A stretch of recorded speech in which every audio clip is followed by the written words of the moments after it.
నమస్కారం, welcome to I dream. ధర్మ మార్గం విత్ విజిత కార్యక్రమానికి స్వాగతం.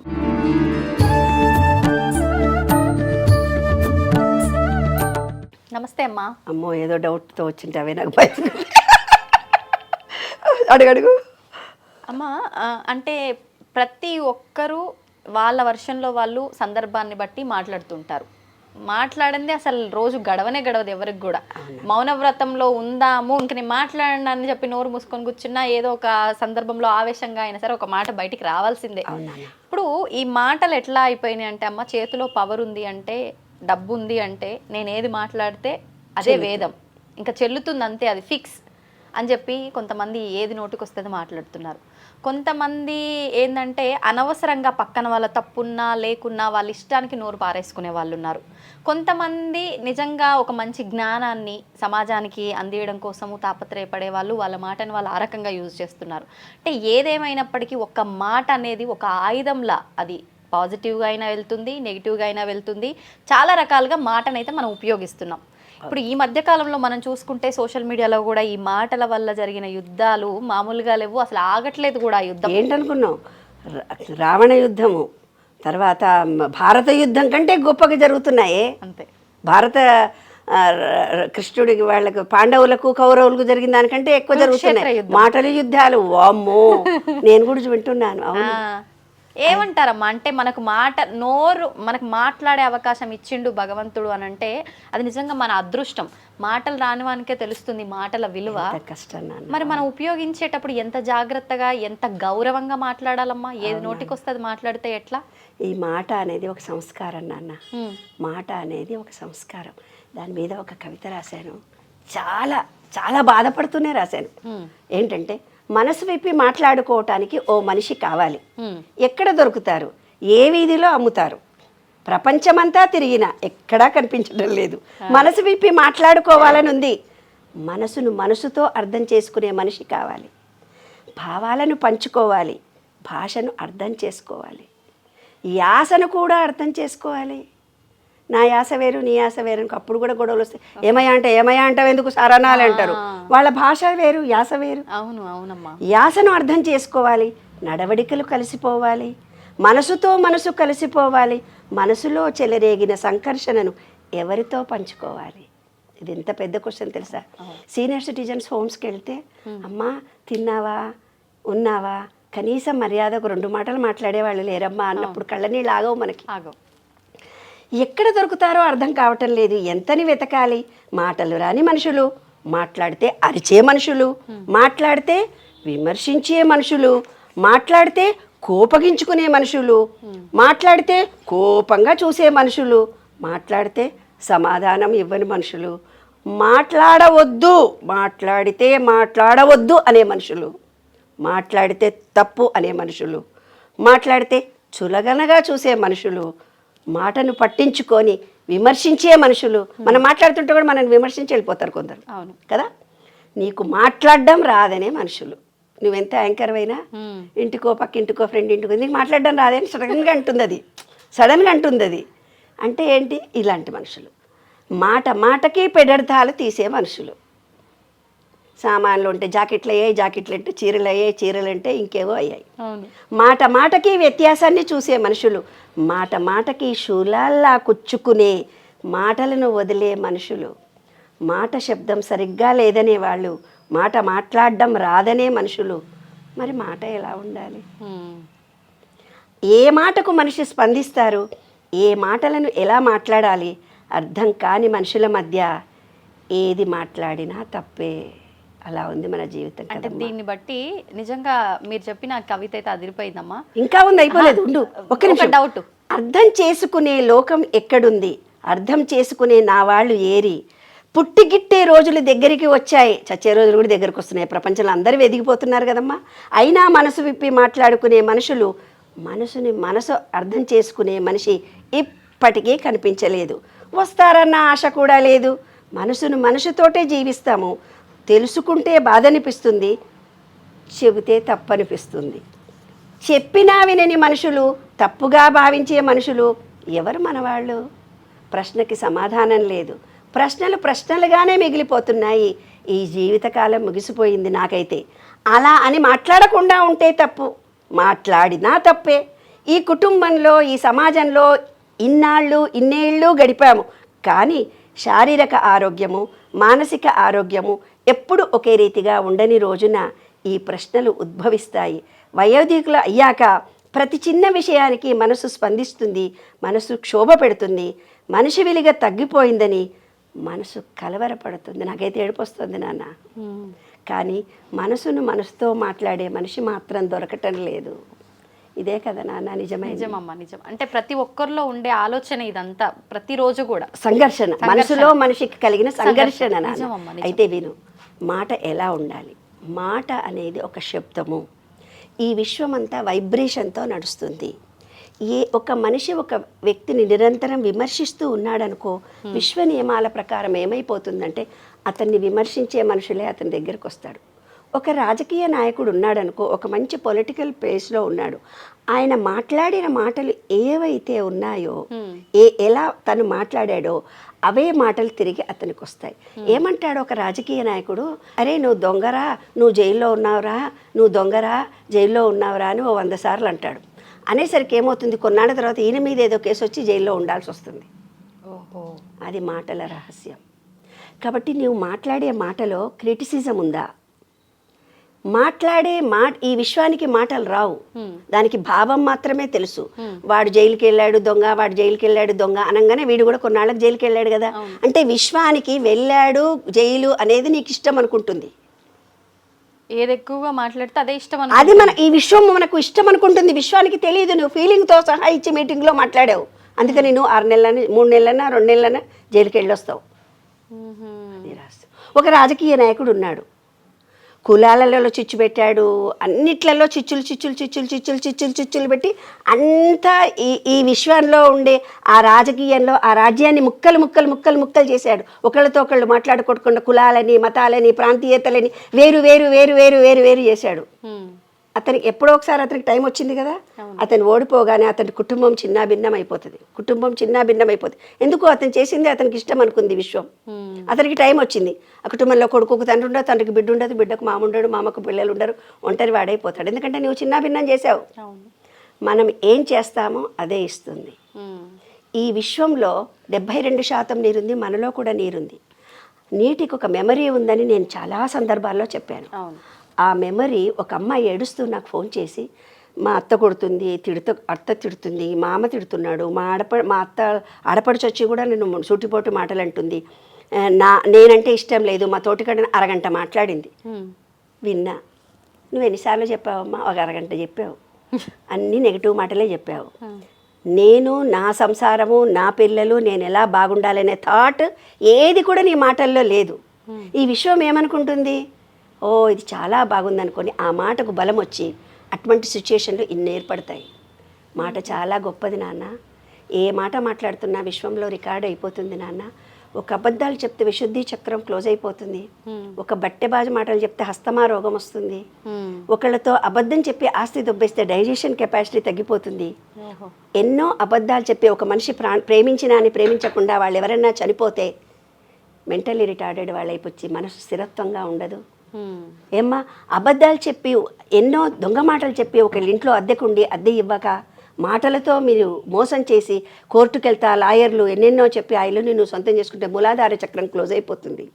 అంటే మన మాట అనేది ఈ విషయంలో ఒక వైబ్రేషన్.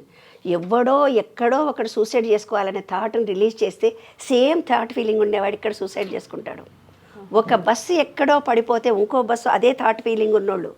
అంటే ఆలోచనకే అంత పవర్ ఉందంటే మాటకి ఇంకా శక్తి ఉంది కదా.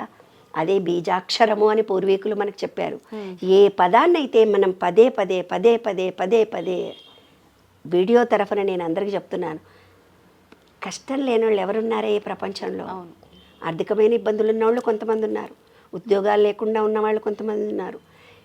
ప్రతి వాళ్ళకు ఏదో రకమైన అనారోగ్యమైన ఇంకా చెప్పుకోవాలంటే చాలా ఉన్నాయి. అలా ఉన్న వాటిని నేను యాక్సెప్ట్ చేస్తున్నాను. నాకు బీపీ వచ్చింది తెలుసా, నాకు షుగర్ వచ్చింది, పక్కింటి అమ్మాయికి వెనకింటి ఆమెకు ఊరంతా చెప్పుకున్నది. ఓహో బీపీ షుగర్ అంటే మీకు ఇష్టమని జీవితాంతం బీపీ షుగర్ పెరిగిపోతుంది. ఇప్పుడు షుగర్ పెరగడానికి కారణం ఏంటి తెలిసినా, ఏ థాట్ ఫీలింగ్ విశ్వంలో నువ్వు ఎవరినన్నా అడుగు, మాకు షుగర్ ఉందంటే మాకు షుగర్ ఉంది, మాకు షుగర్ ఉంది అంటే ఈ విశ్వం అనుకుంది షుగర్ అంటే ఈ పబ్లిక్కి చాలా ఇష్టం అనుకుని అందరికీ షుగర్ ఇచ్చేసింది. ఎవరికైనా ఈ విశ్వ నియమాలలోని విశ్వరహస్యాలు తెలిస్తే ఇప్పుడు ఎలా మాట్లాడతాడో చెప్పు. పెద్దవాళ్లతో మాట్లాడినప్పుడు ఆప్యాయతతో గౌరవంగా మాట్లాడాలి. పిల్లలతో మాట్లాడుతున్నప్పుడు పిల్లతనంగా మాట్లాడాలి. నువ్వు ఒక స్టేజీ మీద నువ్వు మాట్లాడుతున్నప్పుడు గౌరవప్రదంగా మాట్లాడాలి. నీ యాసతో నువ్వు మాట్లాడవచ్చు, అందులో తప్పు లేదు. కానీ భాషలో భావం చెడికొట్టేటట్టుగా ద్వంద్వమాటలు వచ్చేటట్టుగా మాట్లాడినప్పుడు తప్పుడు అర్థాలు వస్తాయి. కాబట్టి ఒక కుటుంబ పెద్దగా మాట్లాడేటప్పుడు డిగ్నిటీగా మాట్లాడాలి. నువ్వు ఒక హెచ్ఎం అయినప్పుడు ఇంకో తీరు మాట్లాడాలి. ఒక స్టూడెంట్ అయినప్పుడు రిక్వెస్ట్గా మాట్లాడాలి. ఒక ఐఏఎస్ ఆఫీసర్ అయినప్పుడు అథారిటీతో మాట్లాడాలి. ఆ మాటలు అనేవి ఎవరు నేర్పిస్తారు నాన్న? మాటకంటూ ఒక శబ్దం ఉన్నది.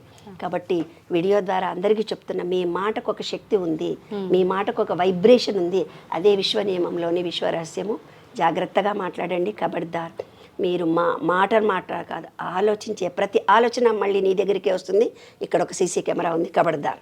అదే మాటల రహస్యం నాన్న. బుద్ధి ఒళ్ళు దగ్గర పెట్టుకొని మాట్లాడాలన్నమాట. చాలా జాగ్రత్తగా మాట్లాడాలి. ఇంకా యాంకర్స్ ఇంకా గొప్పగా మాట్లాడాలి నాన్న. యాంకర్స్ తప్పు మాట్లాడితే అది ఇంకా పెద్దగా అవుతుంది. స్టేజ్ మీద మాట్లాడే వాళ్ళు ఎవరైతే ఉన్నారో, మా గురువుగారు మాకు చెప్పింది ఒకటే, ఎన్నో తప్పులు ఉంటాయి. స్టేజ్ మీద మాట్లాడేటప్పుడు ఎవరి తప్పు మనం ఎంచకూడదు. పర్సనల్గా కూర్చొని మాట్లాడాలి అంతే. ఎవరో నన్ను ఒక ఆయన అన్నాడు, మాట్లాడింది పద్ధతి బాగానే ఉంది కానీ అలా మాట్లాడకూడదమ్మా అని అన్నాడు మిమ్మల్ని. నన్ను ఒకరోజు ఒక సందర్భంలో. అప్పుడు నాకు అనిపించింది, ఆ టైంలో అలా మాట్లాడితేనే వాడికి తెలివి వస్తుంది, లేకపోతే తెలివి రాదు. అనుకున్నప్పుడు మాత్రం తప్పని పరిస్థితుల్లో అలా మాట్లాడాలి అంతే. కొంతమంది ఎట్లుంటాడంటే స్టబాన్గా ఉంటారు. వాళ్ళు నలుగురిలో చెబితే అవమానపడి తన బిహేవియర్ మార్చుకునే తత్వం కొందరిలో ఉంటుంది. కౌన్సిలింగ్లోకి వచ్చేటప్పుడు నాకు అమ్మ నా బాధలు నీకు చెప్పాలంటే, ఊళ్ళో పనోళ్ళు అందరూ చాలామంది వచ్చేవాళ్ళు. అమ్మ నీవైతే బాగా పని నేర్పుతున్నావు, బిడ్డను కొంచెం భయపెట్టి మంచిగా పని నేర్పించు. ఇదేం ట్రైనింగ్ సెంటర్ రాలేదు మా అమ్మాయి. లేదమ్మా అమ్మ కదిరించి బెదిరించి బాగా చెప్తుంది, బాగా పని నేర్పిస్తుంది, మా పిల్లకు 4 రోజులు పని నేర్పించి పంపించు. అట్లా ఆ చెప్పే టెక్నిక్ ఏదైతే ఉందో, భయం ఎప్పుడు, భక్తి ఎప్పుడు, ప్రేమ ఎప్పుడు, లాలన ఎప్పుడు మనం తెలుసుకొని మాట్లాడాలి అంతే. I love you darling. Love you two అమ్మా. నేను దాదాపు సంవత్సరం పైన అయింది కదమ్మా మిమ్మల్ని కలిసి, నేను మీతో మాట్లాడి. అవును. ఈ సంవత్సర పరిచయంలో మనం ఆన్ స్క్రీన్లో మాట్లాడినా ఆఫ్ స్క్రీన్లో మాట్లాడినా మీరు చెప్తున్న ఒకే ఒక విషయం, నేను ఏ విషయం చెప్పినా కూడా ప్రతిదీ పంచభూతాలు, ఈ విశ్వం మనం మాట్లాడే ప్రతి ఒక్కటి తీసుకుంటుంది నాన్న, అన్నీ వింటుంది. నువ్వు ప్రకృతితో సమయాన్ని గడుపు, అన్నీ నార్మల్ అయిపోతాయి. ఎంతసేపు ఉన్నా విశ్వం విశ్వం విశ్వం విశ్వం చెప్పడం వరకేనా? మీడియా ముందుకు వచ్చి కూడా సభాముఖంగా నేను మాట్లాడుతున్నా అన్నట్టు మీడియా ముఖంగా కూడా ఇంత ప్రచారం చేసిండ్రు మీరు విశ్వ నియమాల గురించి. దాదాపు మీరు కొన్ని సంవత్సరాల ఆ అనుభవాలను అన్నిటినీ ఒక దగ్గర తీసుకొచ్చి కొన్ని సంవత్సరాలు కూర్చొని పుస్తకాన్ని రాయడం జరిగింది. ఆ పుస్తకాన్ని ఇలా జనాల ముందుకు తీసుకురావడం జరిగింది. మీరు అంటే హడావిడి చేసినంత లేదేమో అని నాకు అనిపించింది. మరి నాలాగే ఎవరికైనా అనిపించిందో లేదో నాకు తెలియదు. నేను ఎందుకు ఈ మాట అంటున్నా అంటే అమ్మా, అంటే నేను ఏది కావాలని విశ్వంలో కూర్చొని కోరుకుంటే అది అయిపోతుంది. మీరు చెప్పారు చాలాసార్లు, ప్రకృతిలో మీరు కూర్చొని మట్టిలో నీళ్ళల్లో చెట్టు కింద కూర్చొని నువ్వేదనుకుంటే అది అయిపోతుంది, నువ్వు కృతజ్ఞత తెలియజేయి చాలు అని చెప్పి. మీకు అయ్యిందమ్మా, మీరు పిలిస్తే పలికిందేమో, మీరు అనుకున్నవి నెరవేరినేమో. మాకైతే ఏం అవ్వట్లేదమ్మా, సంవత్సరం నుంచి మేము ప్రయత్నిస్తున్నాం. అంటే ఎంత మంచి క్వశ్చన్ అడిగావే, ఎంత ఇంటెలిజెంట్గా అడిగావే. పుస్తకం కొనుక్కొని చదవని వాళ్ళకి, పుస్తకం గురించి తెలియని వాళ్ళకి ఇవే క్వశ్చన్స్ ఉన్నాయి చాలా మందికి. ఇదే డౌట్ ఉంది. ఆమె కంటే మాట్లాడింది, అమ్మా దేవతవమ్మ నీవు అంటారు. దేవత నేను కాదని నువ్వు కూడా దేవుడు అయిపోవచ్చు మాట్లాడుతుంది. నేను చెప్తున్నాను అందరికి. మీకు అందరికి ఇదే డౌట్ ఉంది. ఏమో మరి మీతో ఇంటెలిజెంట్. నువ్వు అడిగితే మాట్లాడతలేదా ప్రకృతి? మాట్లాడట్లే అమ్మా. అంతర రహస్యాలు కొన్ని ఉన్నాయి. ఏంటమ్మా? అవే విశ్వ నియమంలోని విశ్వ రహస్యాలు. నిన్న సాయంకాలము ఇక్కడే గార్డెన్ చూసావుగా, కొన్నే తొట్లు ఉన్నాయి, అంత ఎక్కువ కూడా ఏమి లేవు. వెళ్ళి ఇలా హాయ్, చాలా పొద్దు నుంచి నేను నిన్ను చూడలేదే, నేను ఇప్పుడే వచ్చాను అని అన్నాను. అక్కడ నుంచి చల్లగాలి వచ్చి ఆకులన్నీ నా మీద పడుతున్నాయి. అని నవ్వేసిన. థ్యాంక్ యూ వెరీ మచ్ అని అన్నాను. పులకరించిపోయాను. మళ్ళీ కోకిల ఈ మధ్యలో చలికాలంలో పాపం కుయ్యట్లేదు. కోకిల నా ఫ్రెండ్. నేను వాకింగ్ కూడా చేయట్లేదు కాళ్ళ నొప్పులతోటి. నేను ఇంట్లో ఉంటే 4:30కి మొన్నొక్క రోజు గుర్తు చేసుకొని 4:30కి అది నాకు కుహు కుహు అంది. నన్ను నిద్ర లేపుతున్నావే, నేను ఇప్పుడే పడుకున్నాను అని అన్నాను. ఈరోజు బయట ఇక్కడ బాల్కనీలో ఉండి కోకిల నా ఫ్రెండ్ నువ్వు నేను రోజు మాట్లాడుకునేవాళ్ళం, ఇవాళ మాట్లాడట్లేదే అన్నాను. కుహు కుహు అని 3 సార్లు కూసింది. ఒక అబ్బాయి హాస్టల్లో ఉండి నీళ్లు లేవని వాళ్ళ అమ్మతో అంటే నీలాగానే వాళ్ళ అమ్మ అన్నదట, ఆ పిల్ల అన్నదట, ఊరికే సెల్ ఫోన్ తీసుకొని లక్కరాజు నిర్మల యూట్యూబ్లో చూస్తూనే ఉంటావు, ఆ మేడం అంత గొప్ప విషయంతో మాట్లాడమని, మాకు హాస్టల్లో నీళ్లు లేవు చెప్పి మీ మేడంని అడిగి మాకు నీళ్లు తెమ్మని చెప్పు అన్నదట.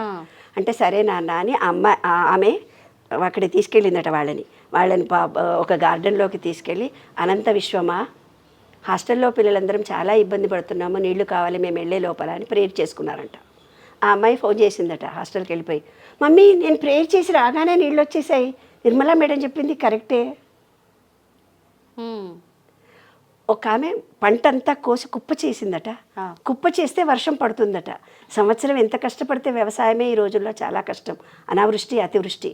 అంత పంటను ఇంటికి తీసుకెళ్లే లోపల కుప్ప చేసింది, సంచులకు ఎత్తాలి, ఇంకా వర్షం స్టార్ట్ అయిందట. కళ్ళ నీళ్ళు పెట్టుకొని విశ్వాన్ని ప్రేయర్ చేసింది. నాకు లక్కరాజు నిర్మలా మేడం చెప్పింది, అనంత విశ్వమా ప్లీజ్ నేను కష్టపడి సంపాదించాను, ఇంటికి వెళ్ళిన దాకా వర్షం పడొద్దు అని రిక్వెస్ట్ చేసిందట. ట్రాలీలో అంత సామాన్ ఎక్కించి తన ఇంటికి పోయిన తర్వాత వారం రోజులు కుంభవృష్టట. విశ్వం స్పందిస్తుంది, దానికో లెక్క ఉంది, ఆ లెక్కనే విశ్వ నియమాలు. విశ్వ నియమాలు 12 ఏవైతే ఉన్నాయో ఒక లెక్క ప్రకారం ఉంది. అంటే నువ్వు డబ్బులు కావాలంటే కురిపించదు, వర్షం పడొద్దు అంటే కురిపించదు, ఆగదు. ఈ విశ్వానికి ఒక రకమైన భాష, ఒక రకమైన టెక్నాలజీ ఉంది. ఏది ఉంది అనేది తెలుసుకోవడానికి 12 సూత్రాలు. లా ఆఫ్ అట్రాక్షన్ ఇప్పుడు చాలా గొప్ప బిజినెస్. బొంబాయి, ఢిల్లీ, మిగతా యుఎస్లో మన వాళ్ళందరూ కూడా ఇప్పుడు ఇండియాలో కూడా స్టార్ట్ అయింది. 10,000 15,000 పెట్టి అందరూ విశ్వము విశ్వము విశ్వ నియమాలు విశ్వం అంటున్నారు. కానీ వాళ్ళకు విశ్వ నియమాలు తెలియవు. విశ్వ నియమాలలో రహస్యం తెలిస్తే నీవే కాదు ఏ చిన్నపిల్ల అనుకున్నా కూడా అనుకున్నవి జరుగుతాయి. విశ్వము అనేది ఒక పద్ధతిగా నడుస్తుంది. విశ్వానికి భాష వేరు, తర్వాత చెప్తారు. విశ్వం కొన్ని నియమాలను అనుసరించి చేస్తుంది. అవే 12 సూత్రాలని నేను చెప్పడం జరిగింది. ఆ 12 సూత్రాలు మీకు తెలిస్తే మీకు అవసరం. మీరు ఏదో నిర్మలా మేడం ఎమోషనల్గా అన్నారు, ఒక పుస్తకానికి ఆర్డర్ చేశారు, మీకు ఒక పుస్తకం మేము పంపించాము. పంపించిన తర్వాత మీరు ఒక నియమము, ఆ నియమానికి సబ్ డివిజన్స్ ఇచ్చాను, చదవాలి. అట్లా మీరు 12 రోజులు 12 నియమాలను చదివి ఆ సబ్ డివిజన్స్ చదివితే మీకు కొంచెం సబ్జెక్ట్ అర్థం. లా ఆఫ్ వన్నెస్, అందరం ఒకటే. లా ఆఫ్ వైబ్రేషన్ అంటే ఏదైనా మాట కానీ ఆలోచన కానీ ఈ వైబ్రేషన్లో పోతుంటుంది. ఇంట్లో ఒక నెగిటివ్ 3 మాట్లాడినప్పుడు ఆ ఇల్లంతా నెగిటివిటీ ఉంటుంది. ఆ 3 మాట్లాడే మాటల్లో ఒక్కళ్ళకన్నా పాజిటివ్ ఎనర్జీ ఉంటే ఈ పాజిటివ్ ఎనర్జీ అనే ఫ్లో అవుతుంది, నీళ్లలాగా అనేది తెలుస్తుంది నీకు. తర్వాత కాజ్ అండ్ ఎఫెక్ట్. ఇవాళ నేను ఈ బాధను అనుభవిస్తున్నాను, లేకపోతే ఇబ్బందుల్లో ఉన్నాను, లేకపోతే హస్బెండ్తో హెరాస్మెంట్స్, రిలేషన్షిప్స్, ఒక్కొక్కళ్ళకి ఒక్కొక్క ప్రాబ్లం ఉంది. ఇవన్నీ ఎందుకు అంటే అద్దంలో మీరు ఒక రోజు దాని గురించి ఇలా అవుతుందని ఆలోచించారు కాబట్టే మీకు జరుగుతుంది. ఒకళ్ళని మీరు ఇలా చేశారు కాబట్టే మీకు ఇలా జరుగుతుంది. ఒక అబ్బాయి పనంతా డిలే చేశాడు, లేవరా అంటే లేట్ చేశాడు, కాలేజీకి పోరా అంటే లేట్ చేశాడు, చదువుకోవడం లేట్ చేశాడు, వాడి జీవితంలో కాలేజీకి లేట్ చేశాడు. అందుకే వాడి రిజల్ట్ అందరి రిజల్ట్ వస్తుంది, మీ రిజల్ట్ మాత్రం 2 రోజులు లేట్ అవుతుంది. ఎందుకు ఈ విశ్వానికి అతను లేట్ చేసిందే, అతనికి లేట్ అంటే ఇష్టం అనుకుంది, అందుకే అతనికి అది. బ్యాంకులో నిలబడతాడు అకౌంట్ ఇవ్వడానికి, లంచ్ టైం అని, ఈ అబ్బాయి రాగానే క్లోజ్ అయిపోతుంది. సినిమా టికెట్ల కోసం నిలబడతాడు, లేదు టికెట్ క్లోజ్ అయిపోయినాయి, ఇతని దాకా ఉండదు, ఇతను రాగానే క్లోజ్ అయిపోతాయి. అన్నీ నాకే ఎందుకు ఇట్లా జరుగుతున్నాయి, నాకే లేట్ అవుతున్నాయి అంటాడు. తను చేసేది ఎలాగుందో ఈ విశ్వ నియమాలు తెలిస్తే పద్ధతి తెలుస్తుంది. ఈ విశ్వానికి ఒక నియమం ఉంది. ఏం నియమమో చెప్తాను నేను. ఒక సూర్యుడు, మనం సంక్రాంతి ఎందుకు చేసుకుంటున్నాము, ఉత్తరాయణం నుంచి దక్షిణాయనంలోకి రావడం. కాలాలు కూడా కరెక్ట్గా మారుతున్నాయి, ప్రతిదీ ఒక లెక్క ప్రకారమే జరుగుతున్నాయి. మనం ఇంగ్లీష్ క్యాలెండర్లో తేదీలు నవములు ఇవన్నీ మారుస్తున్నాము, కానీ సంక్రాంతి పండుగ 13, 14, 15 మహా అంటే ఒక్కరోజు 14, 15, 16 ఇట్లా కొంచెం ఒకరోజు తేడాలే వస్తుంది, కానీ న్యూ ఇయర్ ఒకటే రోజు వస్తుంది. మన పండుగలు తిథులు వార నక్షత్రాలను బట్టి ఒకరోజు అటు ఇటు అవుతాయే తప్ప పండుగ కరెక్ట్గా వస్తుంది. చలికాలము కరెక్ట్గా వస్తుంది నీకు, వానాకాలము కరెక్ట్గా వస్తుంది నీకు, ఎండాకాలము కరెక్ట్గా వస్తుంది నీకు. ఆ కాలాల్లో ఏమన్నా మార్పు జరిగిందా? ఈ విశ్వం పరిభ్రమణం జరగటంలో ఏమన్నా తేడా జరిగిందా?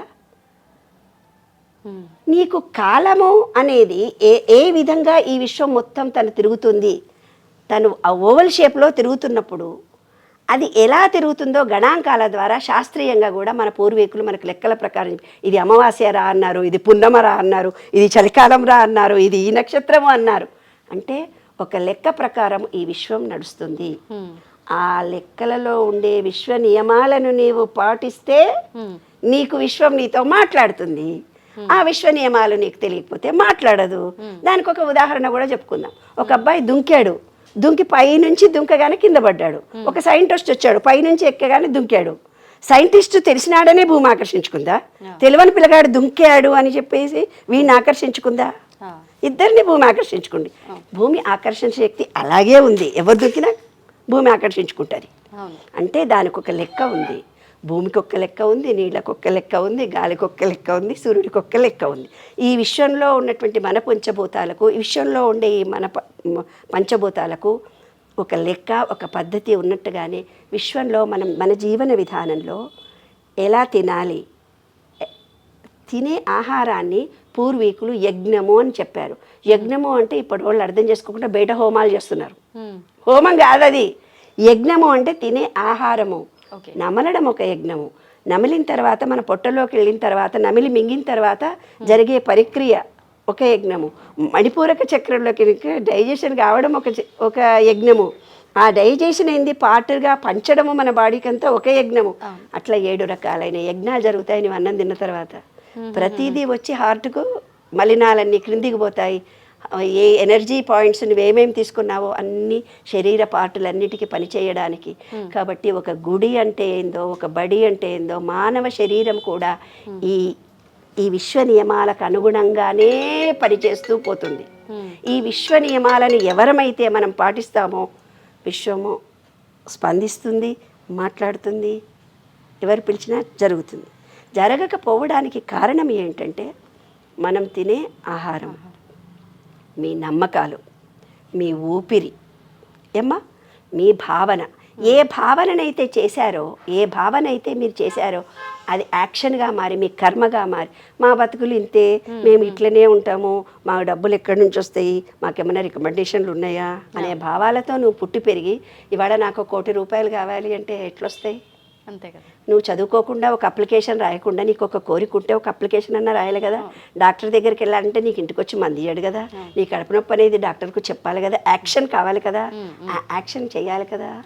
ఇంకొక ఆమె ఫోన్ చేస్తుంది, నాకు చాలా కష్టాలు ఉన్నాయి మేడం, ఇన్ని కష్టాలు ఉన్నాయి, మీకు చెప్పంగానే తీరిపోతాయి. అరే నేను విషయం అయితే నాకు ఇస్తుంది కానీ నేను విషయం నీ కోరిక నేను ఎట్లా తీరుస్తానే? అంటే నా భర్త హరాష్ చేస్తున్నాడని, నాకు ఇన్ని అప్పులున్నాయని ఎవరైతే చెబుతున్నారో, ఎప్పుడైతే బీజాక్షరాలను వాళ్ళు జపం చేస్తున్నారో ఈ విశ్వం అనుకుంటుంది అది వాళ్ళకి ఇష్టము అని చెప్పేసి వాళ్ళకి అదే కర్మగా మిగిలిపోతుంది. తర్వాత మన నీరు అనేది ఏదైతే ఉందో చెప్పాను, మాటకి విలువ రావాలి అని అంటే ఏదైనా భూమిలో విత్తనం వేస్తే చెట్టుకు భూమిలో నీళ్లు పొయ్యాలి. అలాగే నీ కోరిక 72% వాటర్ నీకు ఉందా లేదా నువ్వు చెక్ చేసుకోవాలి. ఏ కోరికనైతే నీవు శరీరంలో అనుకుంటున్నావు, ఈ భూమి పంచాయతీలు ఇట్లనే అవుతున్నాయి, వాడు తెగించడు, వీళ్ళు తెగించడు, పిల్లలకు పైసలు కావాలి, ఆ పొలం అమ్ముడబోదు, నా ఇంట్లో కిరాయిలకు ఎవరు రారు, మా పిల్లలకు ఉద్యోగాలు రావు. ఏదన్నా 10 నిమిషాలు మీ అమ్మాయి అబ్బాయి ఇంటికి రాలేదనుకో, ఏమైనా యాక్సిడెంట్ అయినో ఏమో, ఎవడో ఫ్రెండ్ కనపడ్డాడు మాట్లాడుతున్నాడని ఏ తెల్లని ఆలోచించరు కదా. 10 నిమిషం అరగంట 20 నిమిషాలు రాలేదు అంతే, అయ్యో ఇవాళ రాదేమో, మొత్తం నేనే పని చేసుకోవాలి. అంటే మనం జీవితంలో పుట్టి పెరిగిందంతా నెగిటివ్ థాట్స్తో ఉన్నాము. ఆ థాట్స్ని అంతా తీసేసి పాజిటివ్ ఎనర్జీని పెంచుకోవాలి. అది చెప్పగలిగినటువంటి శాస్త్రాలు కానీ వేదాలు కానీ మనుషులు కానీ మనకు లేరు. ఎందుకంటే అవన్నీ సంస్కృతంలో ఉన్నప్పుడు మన ఈ ఇంగ్లీష్ టెక్నాలజీలో ఈ సైన్స్ పరంగా టెక్నాలజీ ఎదుగుతున్నటువంటి మీలాంటి జనరేషన్కి చెప్పగలిగేది సైన్సు మ్యాథ్స్ మాత్రమే. కాబట్టి నేను ఎంతో కష్టపడి 15 సంవత్సరాలు కష్టపడి ఈ విశ్వ నియమాలు అనేవి 12 తీసుకొచ్చాను నాన్న. అంటే ఏంటంటే ఏదైనా కోరిక నీళ్ళని అనుకుంటేనే అవుతుంది. నీలో 72% నీరుంది. నువ్వు ఏం జపం చేస్తావో అదే నీ జీవితం. ఏదైతే థాట్ని నువ్వు రిలీజ్ చేస్తావో ఆ థాట్ విశ్వంలోకి వెళ్ళిపోయి విశ్వం మొత్తము డబ్బు డబ్బు డబ్బు డబ్బు డబ్బు డబ్బు డబ్బు డబ్బు డబ్బు డబ్బు అనుకుంటున్నారు అందరూ. అందరి దగ్గర డబ్బు ఉంది, ఆరోగ్యం లేదు. అవునమ్మా. అందరి దగ్గర డబ్బు ఉంది, ప్రశాంతత లేదు. అందరి దగ్గర డబ్బు ఉంది, రిలేషన్షిప్స్ లేవు నిజం కదా. ఇవన్నిటికీ కారణాలు విశ్వంలో ఉండే ఆ 12 నియమాలు తెలియకపోవడం నాన్న. ఎప్పుడైతే ఆ 12 నియమాలు తెలుస్తాయో తప్పనిసరిగా మనం ఏదనుకుంటుంది ఇవ్వడానికి విశ్వం రెడీగా ఉంది. కాబట్టి ప్రతి ఒక్కళ్ళం నెక్స్ట్ తరం విశ్వ నియమాలను తెలుసుకుని వాటిని ఆచరించి హ్యాపీగా, ఆరోగ్యంగా, ఆనందంగా, సంతోషంగా జీవితం గడపొచ్చు.